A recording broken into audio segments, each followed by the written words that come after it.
Hello Eternum and welcome to KOTT News, Eternum's #1 source for news, and this is the War Report.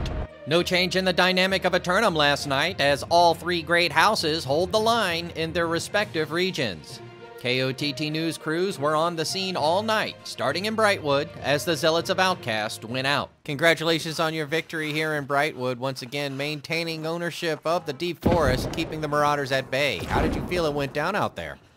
Well, John, it was a pretty hard fight. It could have went either way. It was literally down to the wire. Well, if it could have gone either way, did they manage to push the flag any percent at all? Well, John, they almost had it, but Kai gave me a phone call while I was sleeping in my home in Windsor, and it said, "Please, Panda, come back." I said, you know, Rusty's there, and it's like, Rusty's ass. And I'm like, what about Whirl? He said, you taught Whirl everything he knows. And I'm like, yeah, that's facts. That's facts, Kai. All right, so you showed up on the scene just in time to save everybody. Was there anybody out there who might have performed diligently in aiding your efforts? Me, myself, and I. And what about me, though? Shout out to Sneaky, best melee, second best melee on the server. Anonigon, best bow player on the server, and Brusty, best musket on the server. Facts. Later in Reekwater, KOTT News caught up with a member of the kitchen staff to go over their night's activities.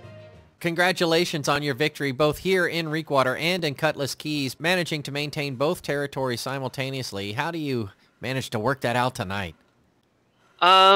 So yeah, it was kind of unexpected. We weren't really expecting the double deck, but you know, considering that we do have multiple companies, we have to do what we have to do, and we pinged the Discord and we pinged all of our soldiers, and they happened to all show up tonight, a good majority of them, and we held our two cities simultaneously.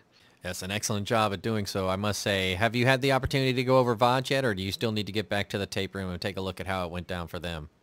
I'm sure that we'll probably go over VODs later. I think they have a little bit to work on, both companies, Iron Reavers and AirPXB. Hats off to them for the war, but maybe some more practice. They could capture some points. Indeed, indeed. Was there anybody on your team who outperformed themselves? Yeah, I want to give a shout out to Riken. Riken, he takes breaks on the game, but when he comes back, it's lit to play with him. So shout out Riken. Turning to the weather for today, and once more, the sun continues its journey across the Eternum sky, keeping corruption at bay. But look out after sundown, as the full moon will draw out corrupted invasion forces in 20% of the island's coastal regions. 4 more roster submissions for Simulated Fantasy Combat Resolution tonight, brought to you by LARPco. Remember, if it isn't LARPco, it's cardboard. Up first, the Marauders of almost B- tier Dodgers assail the Syndicate members of Pharmaceuticals for control of the nearly uncontrollable Restless Shore. Marauder forces, taking advantage of their momentum over the Syndicate earlier this week in Weaver's Fin, attempt to expand their empire to the neighboring coastal region. Pharmaceutical forces are regrouping at the top of the Mud Hill as they fall back for their final stand. But will they be able to remain Kings of the Hill?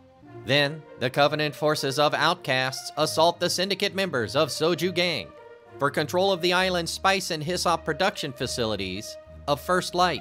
The Zealots of Outcast return to the southern peninsula in their second attempt to dislodge the reigning Spice Lords of the island. But will it go better for them this time?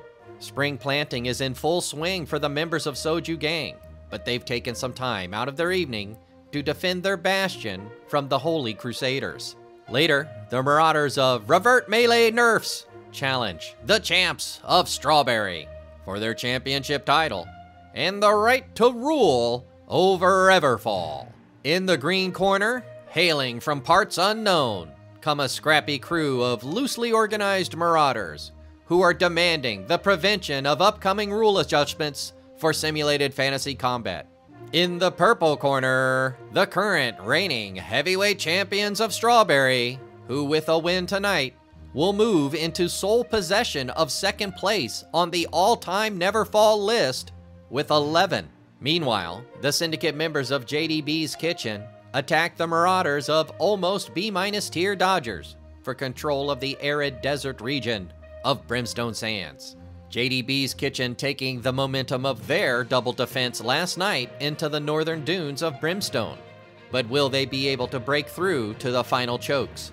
Almost B- tier Dodgers are on the precipice of improving their GPA if they can get a win here tonight and pass the final VOD inspection. But are they ready for their big test? We'll have any late-breaking outcomes and reactions from the citizens tonight at 11. Until then, this has been War Correspondent JChalant, KOTT News.